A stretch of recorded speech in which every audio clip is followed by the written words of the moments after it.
Okay. So, for a lot of people, because of news and because of a lot of stuff, we think that health is mostly concern the body, right? In a certain extent, because we don't want to go too far.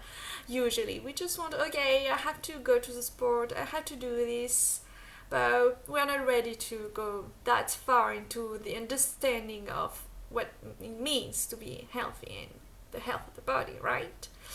So when you go to a yoga class, I don't know whether I have this accent right now.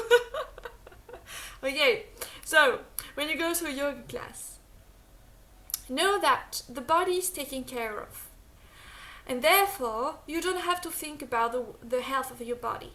It becomes like a secondary thing.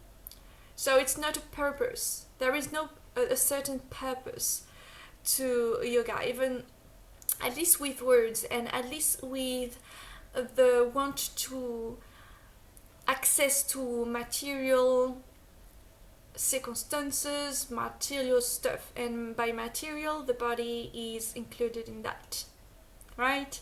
So just remember that yoga is taking care of your body, so you can let go of that and say, okay, my body is taken care of now. Can I go deeper into my exploration? What else, right? Is well-being just about the body? Okay.